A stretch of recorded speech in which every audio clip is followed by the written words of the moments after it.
buscando a conexão com os nossos mentores espirituais e também a equipe espiritual, trabalhadora do nosso cantinho, que nos visita todos, cada um de nós em nossos lares e tendo a presença amiga desses benfeitores junto de nós, porque nós nos reunimos em nome de Deus, em nome de Jesus, com o amparo da equipe espiritual do nosso cantinho, casa espírita que nos acolhe. Vamos então agradecer por tudo que temos recebido, pelo amparo, agradecemos também pela oportunidade desse estudo e deixamos a nossa prece nas mãos da equipe espiritual, pedindo a ela que nos intua, a todos, para o melhor entendimento de tudo aquilo que vamos estudar nesta noite. Abrindo assim a nossa reunião, dizemos: Pai nosso que estais nos céus, santificado seja o vosso nome. Venha a nós o vosso reino, seja feita a vossa vontade, assim na terra como no céu. O pão nosso de cada dia nos dai hoje. Perdoai, Senhor, nossas dívidas, como perdoarmos nossos devedores. Perdoai as nossas ofensas, como perdoarmos aos nossos ofensores. Não nos deixeis cair em tentação, mas livrai-nos de todo o mal, que vosso é o poder, o reino e a glória para todos sempre. Que assim seja. Muito bem. Então, nós estamos estudando no livro Obreiros da Vida Eterna, né, o desencarne do Cavalcante, que abraçava, né, a fé católica e ele era uma pessoa extremamente bondosa, né, auxiliou demais, fez muita caridade, e aí tinha todo o mérito para ser amparado, né, no seu desencarne. E aí ele estava demorando, porque ele queria ver de qualquer forma a esposa para poder pedir, né, perdão a ela, porque ele se achava devedor dela, né, porque ele teria, vamos dizer assim, se desligado do lar, né, mais voltado para o atendimento aos outros, esquecendo-se do lar, e inclusive da questão marital, né? E aí a esposa acabou arrumando uma outra pessoa, um outro homem com quem ela então se amaziou e saiu, e o Cavalcante então achava-se culpado por isso. E antes, né, desse trecho que nós vamos ler aí, nós vemos que nós vimos que o Jerônimo tinha cortado, né, algumas coisas no organismo perispiritual e que levou a sangramento, né, em artérias importantes ali do intestino, né? E o Cavalcante, então, entrou, né, num processo de coma, e que ele levaria claramente a essa situação, né, de desligar-se do corpo físico naquela noite. Mas o Jerônimo fez isso no finalzinho da manhã, então lá para o belo meio-dia, né? Falou para o padre Hipólito ir buscar a esposa, né, do Cavalcante, que o o padre Hipólito veio com a informação de que ela já era desencarnada, e eles deixaram o Cavalcanti, então, neste processo, né,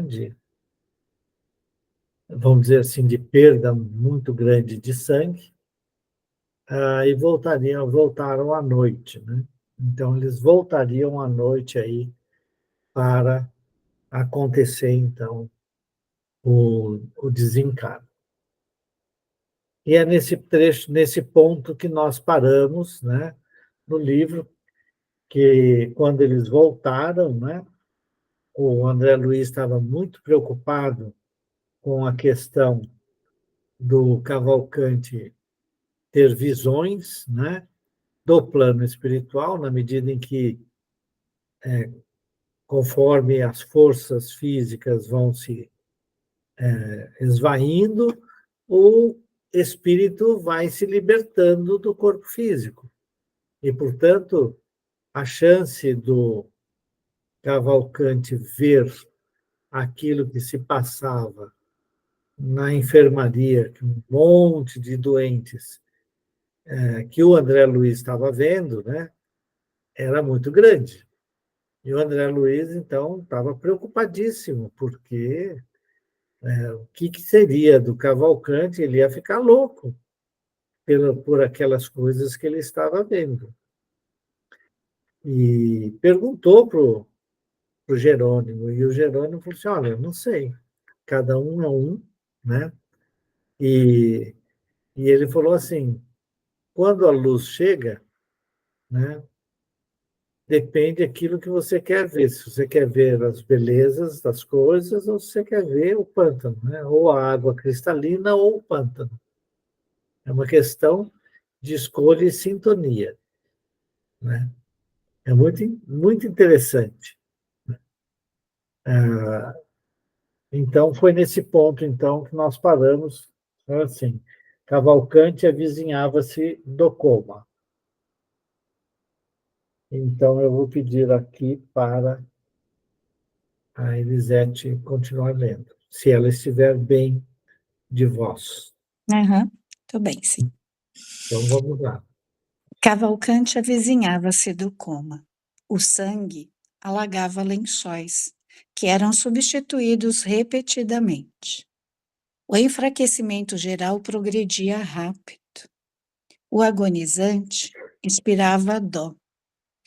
Abriram-se-lhe certos centros psíquicos no avançado abatimento do corpo, e o infeliz passou a enxergar os desencarnados que ali se encontravam, não longe dele, na mesma esfera evolutiva. Não nos identificava ainda a presença, como seria de desejar, mas observava estarrecido a paisagem interior. Outros enfermos encaravam-no agora amedrontados. Para todos eles, o colega de sofrimento delirava inconsciente.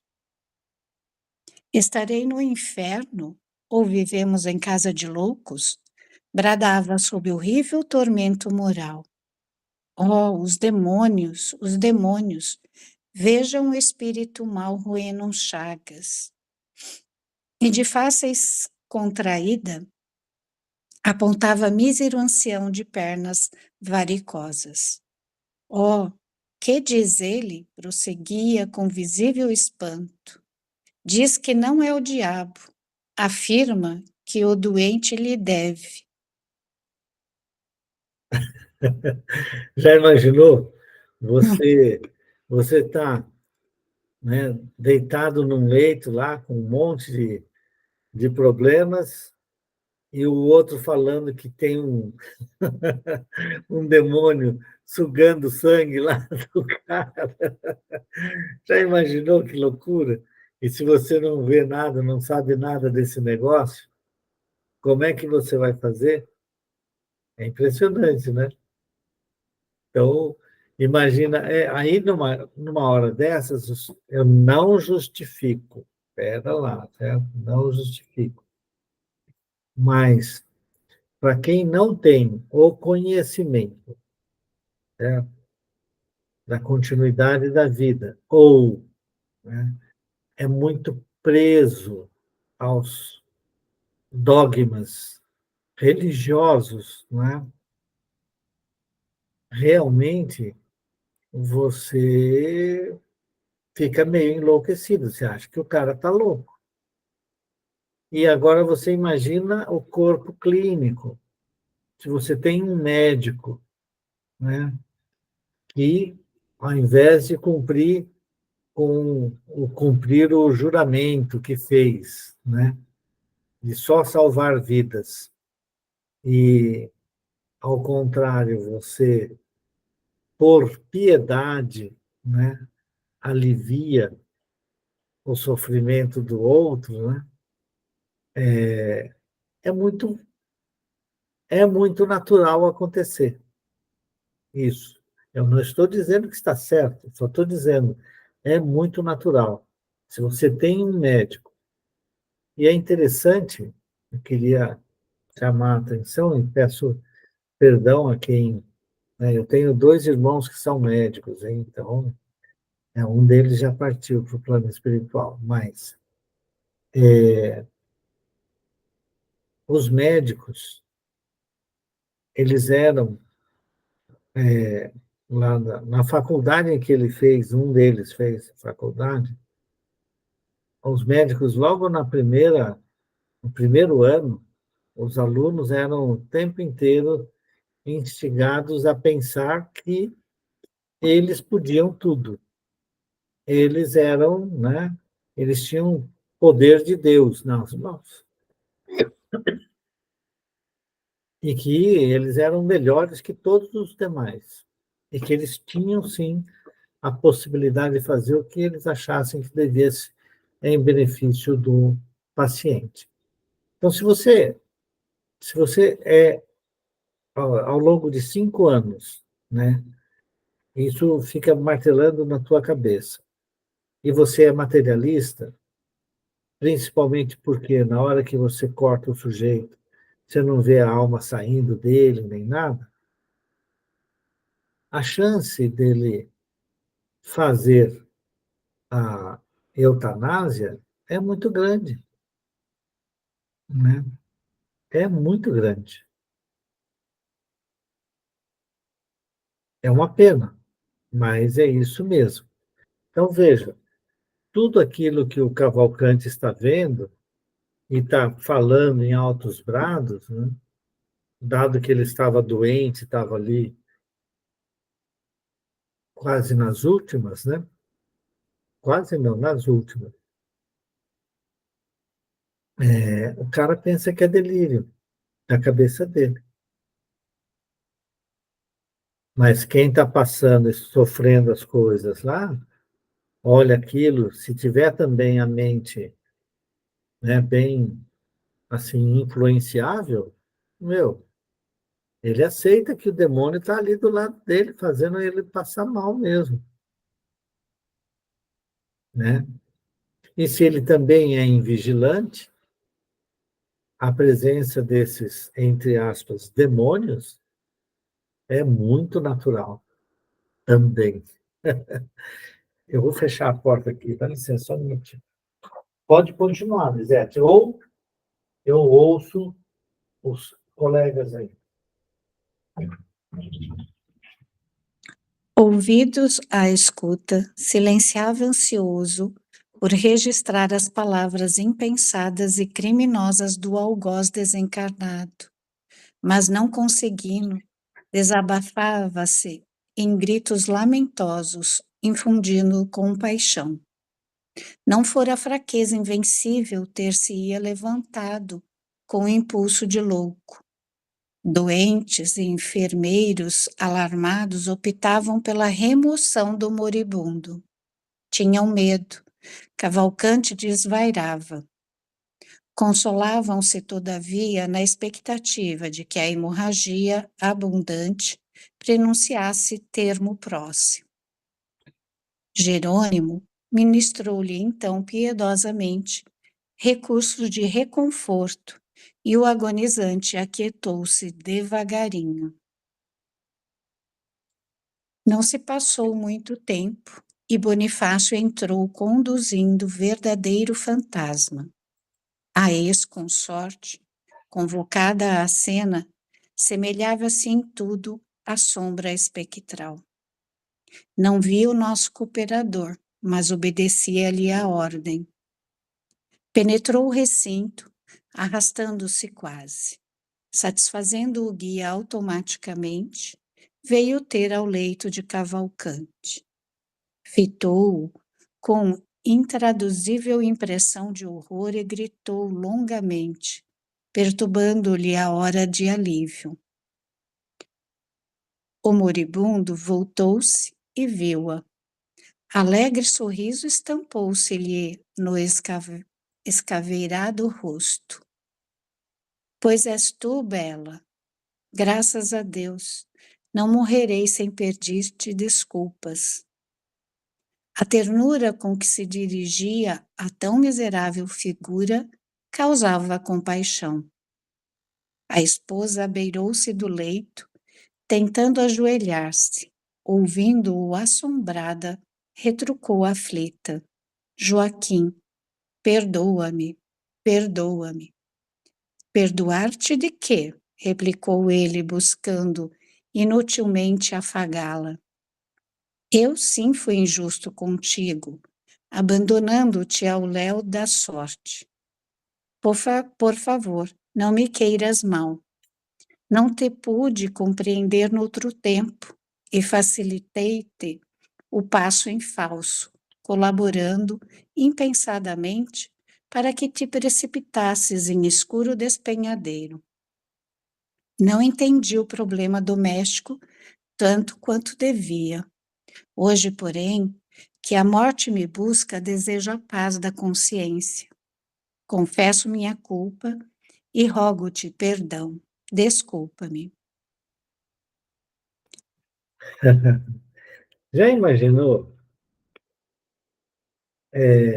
Veja, é lógico que ele não está vendo o espectro, né? Como o André Luiz vê um espectro. Porque o espectro quer dizer assim, é praticamente, né, um fantasma, como disse a nossa cabeça, né? O que seria um fantasma, né? Mas o Cavalcante a vê como bela. És tu, bela. Olha que coisa mais fantástica, né? Ele vê, né, com os olhos que ele sempre viu a esposa, né? É muito interessante. E, na verdade, ele teve, então, a chance de falar com ela, né? Quer comentar alguma coisa, Renato? Não, estou concordando com você. Essa é a misericórdia divina que faz com que ele enxergue só a esposa como ela era antes, né? Porque imagina o choque que ele teria se visse a condição real que ela está, né? Pois é. E é isso. Você falou uma coisa muito importante. O desconhecimento do que acontece depois que a gente desencarna acaba se tornando algo muito triste se a gente se defrontar com algo do gênero, né? Porque você não vai encontrar céu, você não vai encontrar inferno, você vai encontrar você mesmo. E, de repente, aquilo não é bem o que você gostaria de ver, né, que está acontecendo com ele. Então, acho que tudo isso é muito importante a gente estar sempre recordando, mesmo como espíritas. Mesmo como É, espíritas. é isso mesmo. Vamos em frente? Falava vencendo enormes obstáculos. No entanto, notava-se que aquele entendimento lhe fazia imenso bem. A mente apaziguara-se-lhe. Contemplava a esposa, reconhecido, quase feliz. Ora, Joaquim, suplicou a mísera, perdoa-me. Nada tenho contra ti. O tempo ensinou-me a verdade. Sempre foste meu leal amigo e dedicado marido. O moribundo escutou-a esboçando expressão fisionômica de intensa alegria. Fitou-a em êxtase, totalmente modificado, e murmurou: Agora estou satisfeito, graças a Deus. Nesse instante, o mesmo médico que víramos pela manhã avizinhou-se do leito para inspeção noturna, acompanhado de diligente enfermeira. Chamado por ele, voltou-se cavalcante e, pondo na boca todas as forças que lhe restavam, notificou feliz: Veja, doutor, minha esposa chegou, enfim.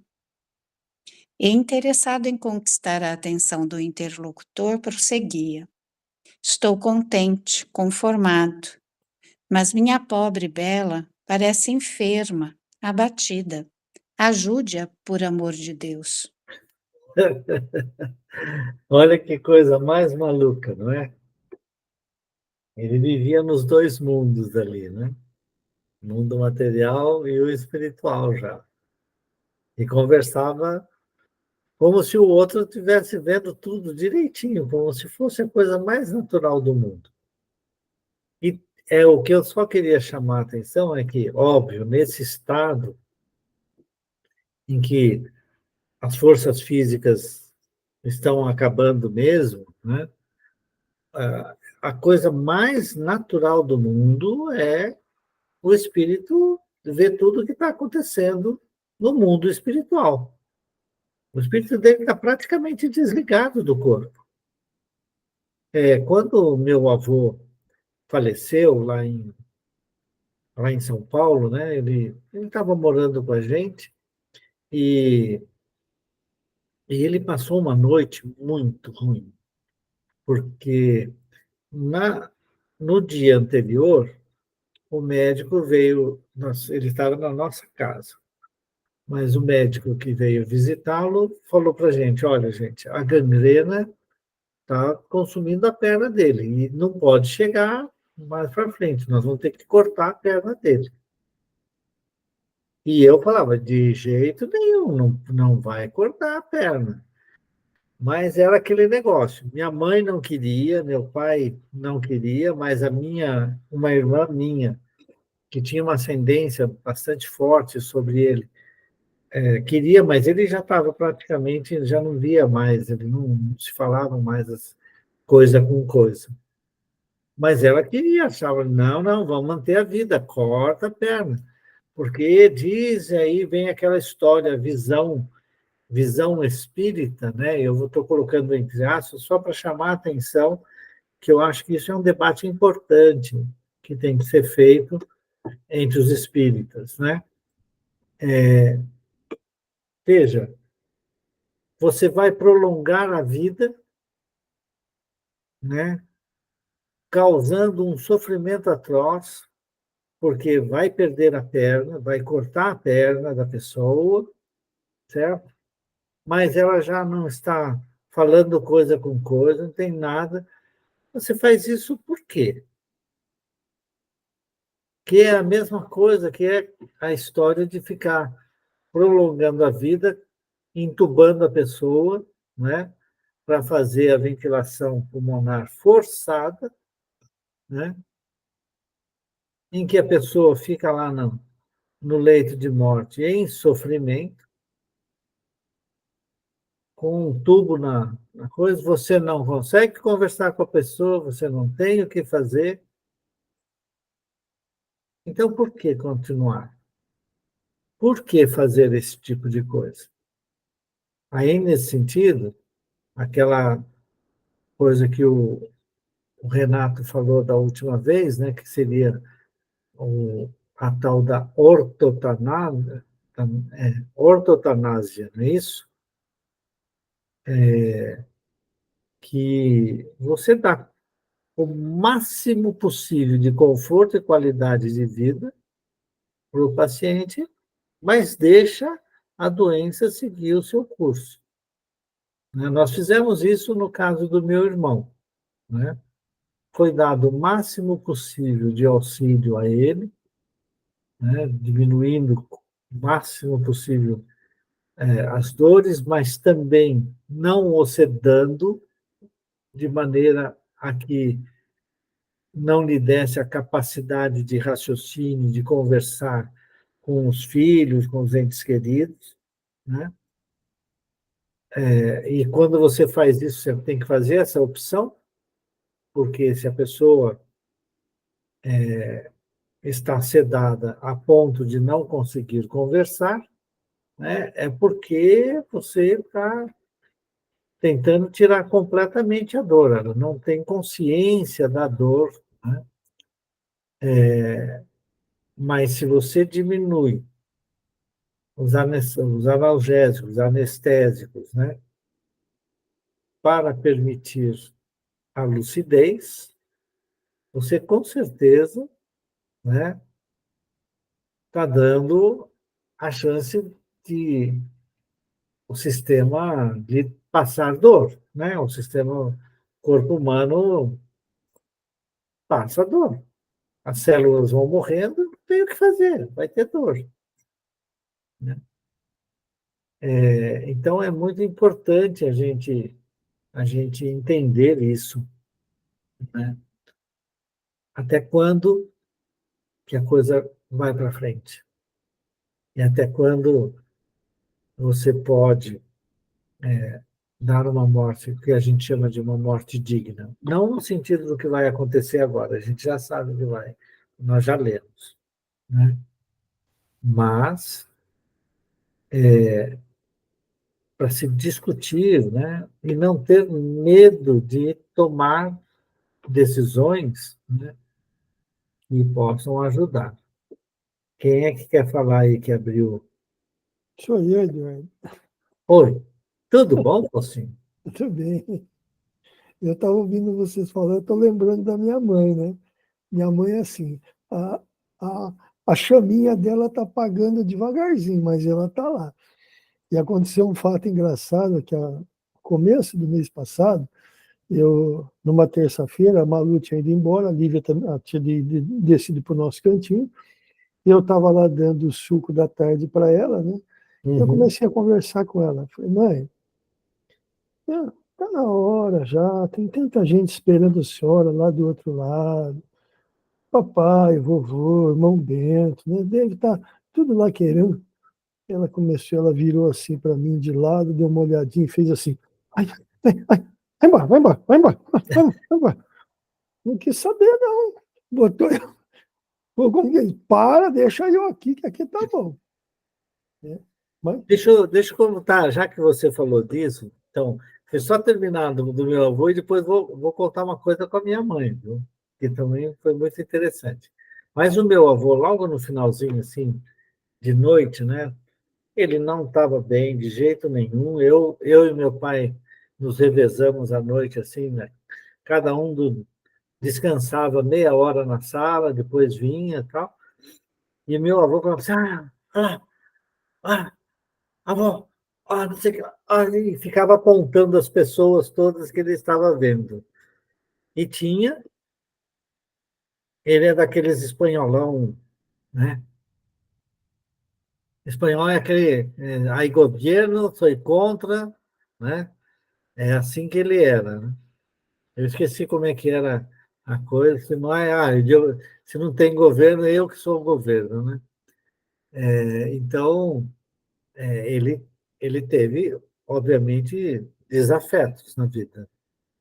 Então, ele via também, tinha aqueles espíritos esperando por ele, né? Mas aí depois foi muito interessante, porque minha mãe mandou eu e meu pai, todo mundo embora, às 5:30 da manhã, assim. Vai, sai todo mundo daqui. E aí ela ficou com ele, e fez uma prece lá com ele, conversou, fez uma prece e ele morreu. Foi muito bonito isso. Mas ele estava vendo tudo.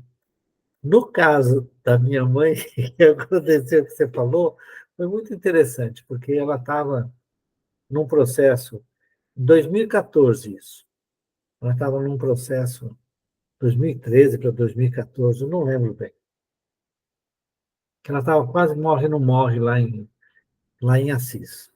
E ela estava na casa do meu irmão. E aí, o irmão mais velho, o Emanuel, né, estava junto dela, ela tirava a sonda, ela ficava. E ele, mãezinha. a senhora já fez tudo, o pessoal, a senhora já ajudou isso, já ajudou aquilo, falou, né? E tá todo mundo te esperando do lado de lá, a vovó Antônia, e tal, até a Angélica, e foi falando o nome de um monte de gente assim e tal. E ela estava como se tivesse completamente sedada, alheia a tudo, né? Quando ele estava. Só que ele não estava falando, ele estava só pensando, falando mentalmente. Ele não estava conversando com ela, ele estava falando mentalmente. Ela virou para ele, apontou o dedo e falou assim: vai embora daqui, você não sabe do que você está falando, certo? Não é hora de eu ir. Assim, sem mais É, nem menos. mas há algum tempo atrás, Eduardo, antes de a minha mãe ficar mais desligada mentalmente, né? Ela ficava sentada ali na sala, daqui a pouco se olhava, ela fazia assim com a mão, vem. Aí parava assim, ela punha a mão assim, para. Aí ela estendia as duas mãos, vai, vai, vai, vai, vai. Aí chamava o outro, né? Às vezes tinha um lá, ela olhava assim para a janela, ela chamava para vir, Uhum. chegava perto, né? Ela falava, eu não ouvia, né? Porque a Leda surda, eu surdo e minha mãe surda. Mas ela falava, né? Ela falava alguma coisa, as meninas ouviam, a Lívia e a Malu ouviam. Às vezes ela falava alguma coisa. Então ela foi assim, quase uns 2 anos desse jeito, né? E chamava e vinha, tinha hora que ela falava, conversava, né? Conversava com meu pai, e ficava, né, naquele, né? É isso aí. Quem? Eu, Renato, A Márcia está eu, do lado. Deixa eu baixar a mão. o pessoal falava que era perigoso me chamar para dar um passe quando estava no hospital, porque a pessoa desencarnava, né? Mas eu ia na UTI, eu fazia todo esse processo de conversa mental para tentar dar um conforto no momento do desencarne. Mas com a minha sogra, eu conversei, eu falei a meia voz. Ela estava entubada, teoricamente inconsciente. E falei no sentido dela procurar o lado de lá. Ela fez assim. Foi uma reação assim absolutamente inesperada, inconsciente, em coma na UTI. Falei, É, olha, Tua mãe não falava, Ézio? Não vou, não. Quero o marido. minha mãe falava mesmo, que falava para o meu pai, que já era desencarnado, não vou não, Ézio, não vou não. Mas a minha sogra eu achei impressionante porque ela, teoricamente, estava em coma, Mas o espírito, né? inconsciente, e reagiu com voz. Né? Isso que eu. interessante mesmo, né? Isso aí. Bom, vamos lá. Continua. Relanceando em seguida o olhar pela extensa enfermaria e fixando os quadros tristes entre encarnados e desencarnados, inquiriu: por que motivo tantos loucos foram internados aqui? Olhem, olhem aquele, parece sufocar o infeliz. Indicava a particularidade dolorosa em que certa entidade assediava pobre doente atacado de asma cardíaca. O médico, no entanto, contemplou-o compadecido e disse à servente: é o delírio precedendo o fim. Entre mentes, Jerônimo recomendou a Bonifácio retirasse a sombria figura da ex-consorte de Cavalcante, acentuando: não nos convém doravante a permanência de semelhante criatura. Já cumpriu as obrigações que a trouxeram aqui e ainda possui numerosos credores à espera. A desventurada reagiu, procurando ficar, mas Bonifácio empregou força magnética mais ativa para alcançar o objetivo necessário. E aí? Comentários sobre isso. Eu vou repetir o que eu repeti no domingo. É, Quando a gente fala de abreviar a vida, né? Nós não temos... Ainda não está abreviando a vida aqui. Então tá bom, então eu falo na hora que abreviar. Aí eu Na hora que for abreviar. Exatamente. Eu estou querendo comentários sobre isso que o Jerônimo falou. Ele falou assim, ó, ela já cumpriu com o que precisava cumprir aqui, certo? Não é bom que ela venha, que ela continue aqui, né? Ela tem ainda vários credores à espera. Então, o que ia acontecer? O Bonifácio ia levá-la para o local em que ela estava.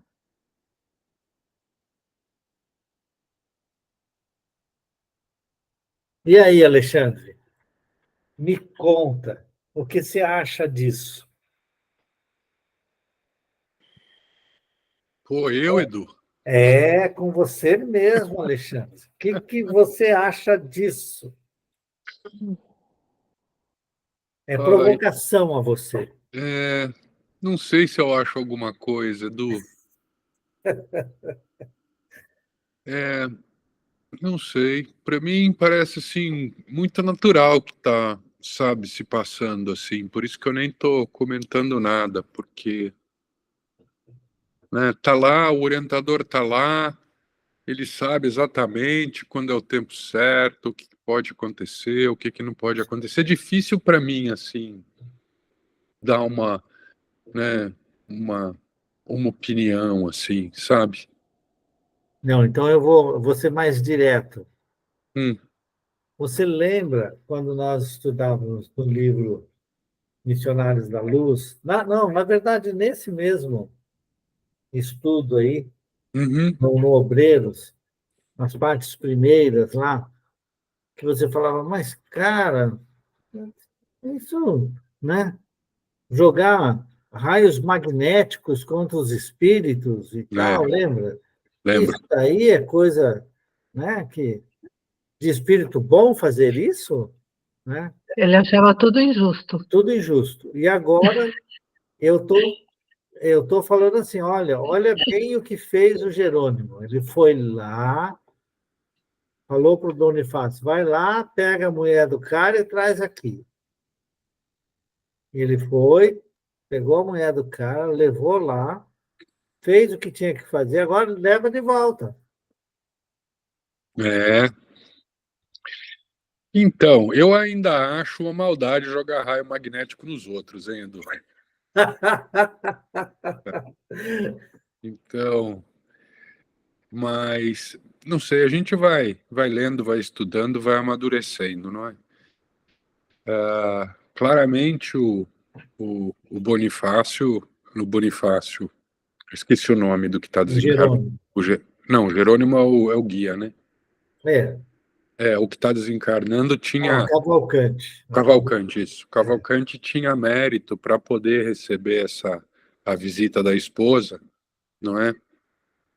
E para poder ter um desencarne mais tranquilo, não é? Então, eu acho que, assim, a minha opinião é que, olha, ele tinha mérito, né? A gente está vendo o desencarne de 5 espíritos especiais, né? Tanto que eles estão acompanhados ao longo desses desencarnes, não é? Então, acho que ele tinha mérito, e para que ele tivesse um desencarne mais tranquilo e mais equilibrado, não é? Jerônimo achou que fazia sentido. A história da mulher dele é uma outra história, que a gente nem sabe o que está acontecendo aqui, né, Edu? A gente nem sabe o que está acontecendo aqui. A gente nem sabe de onde ela veio, né? E para onde ela vai? E para onde ela vai. Então, Mas ó, o que ele falou assim, né? Ó, já cumpriu as obrigações que a trouxeram aqui e ainda possui numerosos credores à espera. é, esse negócio de esse negócio dos espíritos orientadores, né? Você percebe como eles são disciplinados, Edu, como eles são duros com as coisas também, né? Então, eu que sou manteiga derretida aqui, que fico com dó, não é? Mas, É que nem o André Luiz também fica com dó. Mas então, como fazer isso com o cara, pô? então é assim, né, ela foi até bom, eu acho que assim, para ela foi até bom, não é? Provavelmente ela também ganhou alguns pontos, teve a chance, né, de rever o Cavalcante, tudo isso, não é? Mas a vida continua, né, Edu? No fundo, para mim, a vida continua, né? Então, seguimos com o caminho e com aquilo que precisamos resolver e resgatar, não é? E assim é, né? Então, é que, na verdade, é a questão de sintonia mental, né? Qualquer que fosse o socorro que ela recebesse, mesmo que o Uhum. Bonifácio falou, bom, agora já pegamos ela, vamos levar lá para o nosso lado, ou lá na casa Ah, não, transitória, e depois vai ficar sendo não atendida vai, lá. A mente dela não estava presa nisso. né?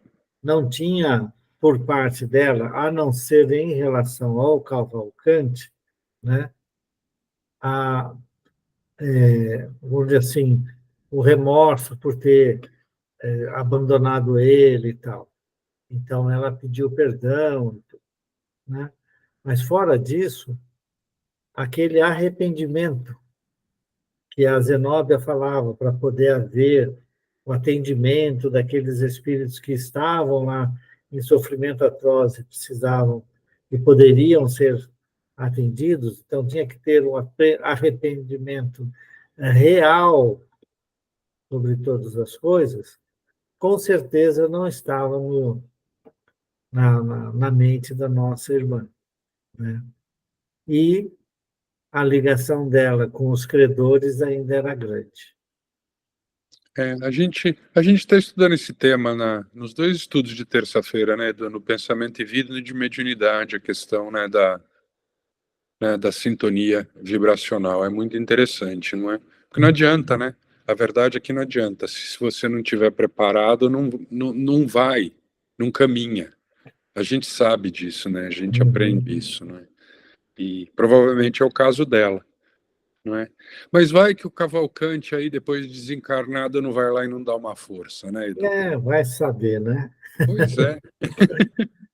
Bom, eu fiz a provocação ao Alexandre, tá bom? Mas se alguém quiser falar mais alguma coisa, pode falar. Senão a gente continua. Porque está na hora de desencarnar o Cavalcante. Então vamos lá, vamos desencarnar ele. Reparando, porém, que a ex-companheira se afastava aos gritos, o agonizante pôs-se a bradar alucinado. Volta, Bela, volta.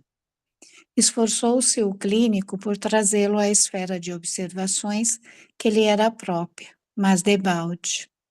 Cavalcante continuava invocando a presença da esposa em voz rouquenha, opressa, sumida.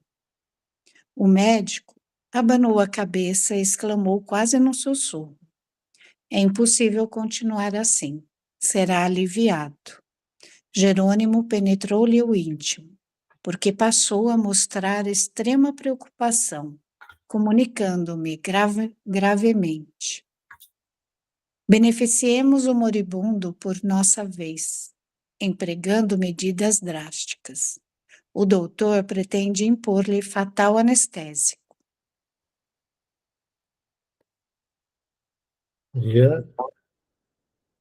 Ia simplesmente, né, matar, né? Condoído que estava da situação dele. Mas vamos deixar o doutor matar o cara. Segue. Depois, Atendendo depois, o, depois o Renato fala. Atendendo-lhe a ordem, segurei a fronte do agonizante, ao passo que ele aplicava passes longitudinais, preparando o desenlace.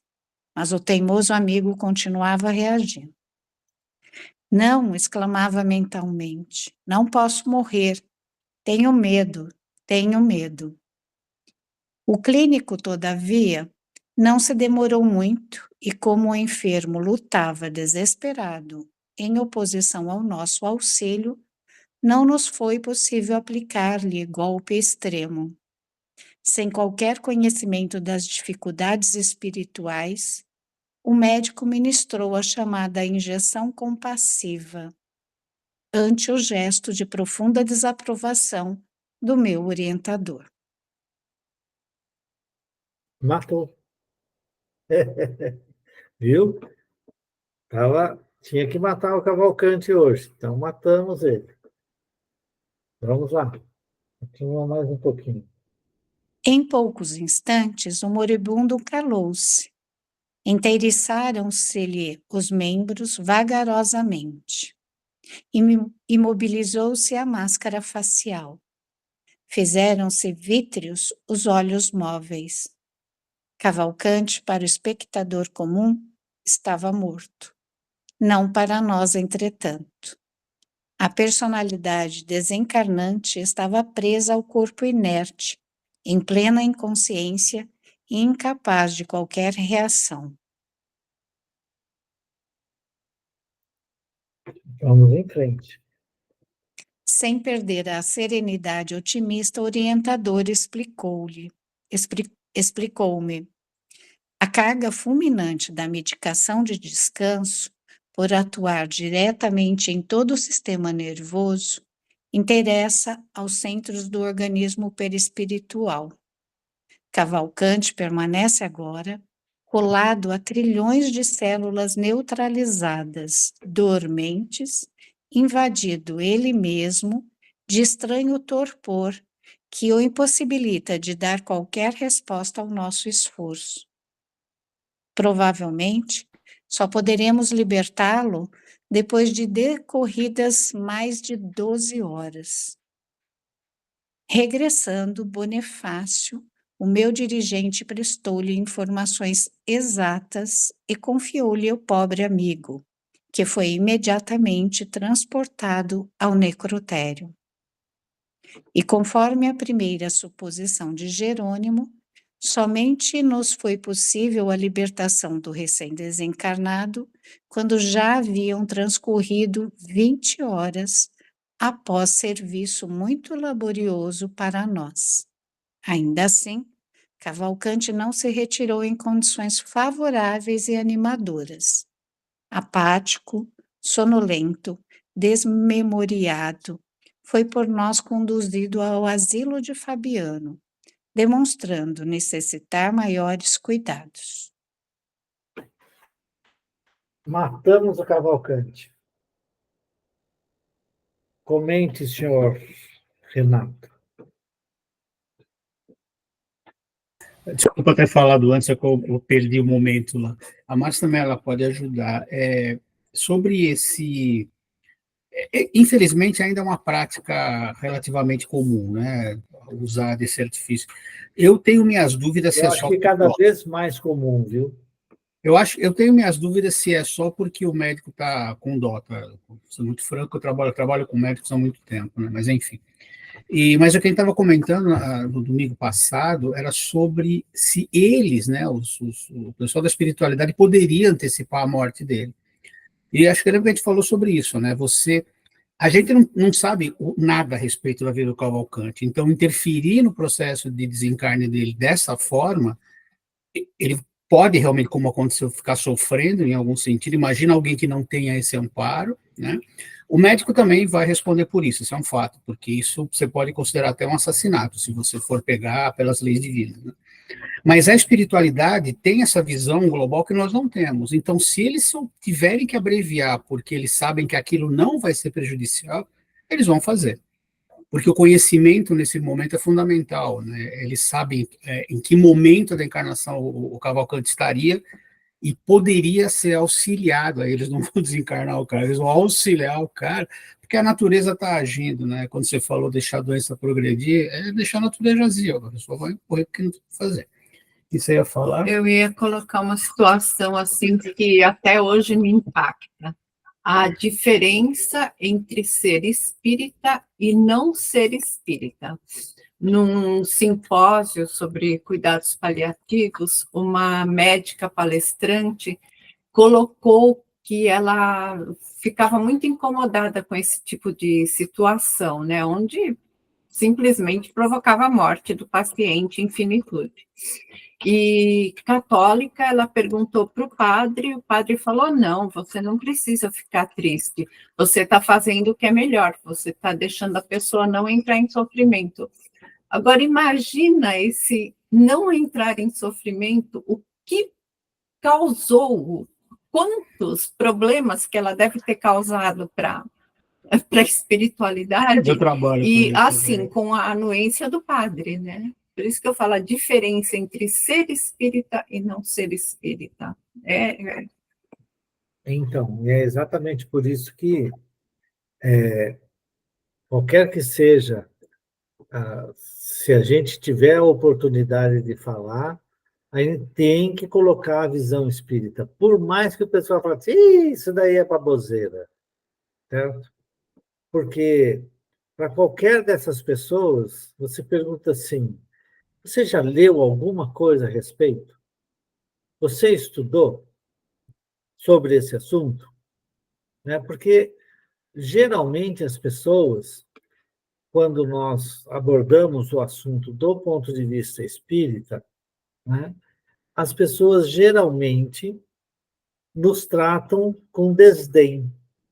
Ah, você não sabe nada, isso daí é besteira, é baboseira, já foi provado que espírito não existe, isso daí é baboseira. Tá? Aí você pergunta para a pessoa se ela estudou alguma vez alguma obra do Espiritismo, qualquer que seja. E a pessoa fala, não. Então você tem que falar para ela assim, então você é um ignorante. Você é ignorante. Como ignorante? Eu sou um doutor no assunto, mas é ignorante. Porque você só olha um lado. Você não é cientista, porque cientista que é bom vai estudar sobre tudo, certo?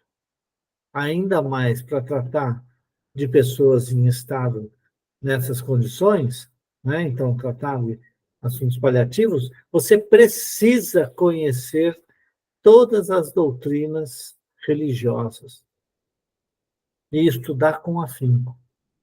E se você não estuda, você é ignorante. Tem que ser assim, sabe, bem duro mesmo com as pessoas. E aí você provoca, no mínimo, né, a dúvida no sujeito. Certo? Ele vai ficar bravo com você num certo nível, porque o orgulho ferido dele vai ficar bem complicado. Certo? Mas é preciso mesmo a gente abrir claramente a posição espírita. É preciso, na minha opinião. E sempre que eu posso, o cara vem falar qualquer coisa, eu jogo dessa forma. Posso estar sendo errado, né? Mas eu acho o seguinte: há ignorância, e há uma ignorância premeditada.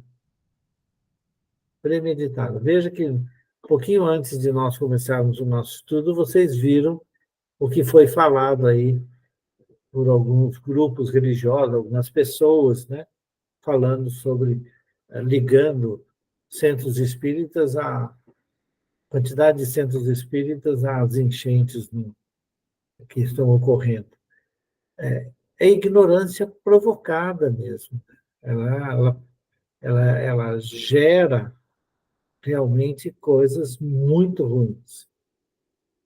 Então, nesse sentido, né, é uma pena que a médica, com o aval do padre, deve ter tratado, né, muitos pacientes com a injeção compassiva. Né? Esse nome eu não conhecia, injeção compassiva. Mas veja que esse livro aqui foi escrito, né, em 1940. Na década de 40 a 50. Né? Então, logo no meio, em meados dessa década. E sabe o que penso também, Já Eduardo? faziam isso, né? Eu penso assim, quando a pessoa ouve de alguém que ela considera autoridade algo que condiz com o que está dentro dela, a pessoa entra numa zona de conforto e fica por isso mesmo. E eu penso assim, como você, eu acho que a gente tem que falar, tem que fazer a pessoa pensar. Pensa. Se a pessoa optar, depois de tendo esse tipo de opção, se a pessoa quiser continuar na dela, problema dela. Pelo menos ela teve a oportunidade de refletir de forma diferente. Eu tinha uma colaboradora evangélica e ela falava para o pastor dela: eu trabalho numa casa espírita e eu conheço muitos espíritas que são muito melhores do que você, porque ela era super bocuda. Mas um dia eu perguntei para ela, e se uma nave parasse em cima da sua cabeça e descessem extraterrestres dela, você acreditaria que existe vida em outro planeta ou você acreditaria no seu pastor? Ela virou para mim e falou: não sei. Olha a dificuldade. Olha só como é difícil, né? Como a pessoa realmente entra numa zona de conforto. Mas eu fazia ela pensar muito, tanto que hoje ela tem aí uma empresa, ela está super bem. Eu falava para ela: você é inteligente, sai dessa vida, vai fazer coisa melhor. Mas eu fazia ela pensar. Se ela aceitou ou não, não sei, mas ela pensava. Sabe, Eduardo, eu tive um cliente médico, ele era ateu. E a esposa dele conversava muito, né, com a esposa sobre assuntos assim mais esotéricos, rapidinho. E um dia ele chegou e a gente falando sobre isso na casa dele, a Márcia estava junto. Ele virou para mim e falou: mas você é um cientista? Até parece. Você é um cientista, como é que você acredita nessas coisas? Eu falava: mas eu estudei, eu acredito, você não, eu respeito. Só que quando o irmão dele teve câncer, adivinha quem que ele procurou primeiro? Quem era espírita, né? Mas tem que falar. Bom, É assim mesmo. é assim. Ó, falamos muito. Falamos aí, muito. Tomamos o lugar de todo mundo. Ivone, fala aí. O que você ia falar? Não ia falar nada, não. Tô quietinha. Ah, é? Eu tô Que foi a meditando Ah, aqui. não foi a Ivone, era alguém Foi a que ia. Alessandra, acho. A Alessandra. Alessandra. Ah, mas então, Alessandra, se você vai fazer pergunta, não vai dar mais tempo, hein? Na verdade, Eduardo, eu ia colocar um pouquinho mais de lenha na fogueira, mas não vai dar tempo mesmo, tá bom? Então, na semana que vem, você bota a lenha na fogueira, tá bom? Coloca no grupo que a gente vai já queimando até a semana que vem. Põe a lenha na fogueira e faz a prece. Pronto. Não, agora só faz a prece. Não Tá põe bom. mais lenha na fogueira. Vamos acalmar a nossa visão. Tá certo. Por favor. Então, assim, gratos por esta oportunidade de estarmos juntos, aprendendo, refletindo. Pedimos a essa equipe espiritual que sempre está conosco, que possa nos auxiliar nesta semana que está iniciando, nos nossos propósitos, na nossa mudança, na mudança que é de dentro para fora. E que esta prece possa ser levada em favor dos irmãos mais necessitados, em favor dos trabalhos que acontecem na nossa casa querida e também em favor de cada um de nós, para que tenhamos forças e discernimento para continuarmos na nossa caminhada. E assim pedimos, Pai nosso, que estais nos céus e em toda parte, santificado seja o vosso nome, em louvor de todas as coisas. Venha a nós o vosso reino, que é de amor e de bondade, seja feita, Pai, a tua vontade, não a nossa. Assim na terra, como em todos os planos habitados. O pão para o corpo físico e para o espírito, dai-nos hoje e sempre. Perdoa, Pai, as nossas ofensas e dívidas, assim como perdoamos aos nossos ofensores e devedores. E não nos deixes, Pai, entregues às tentações, mas livra-nos de todos aqueles males que ainda habitam em nós. Se assim vos pedimos, é porque guardamos a certeza que em tuas mãos residem todo o poder, todo o reino e toda a glória. Que assim seja.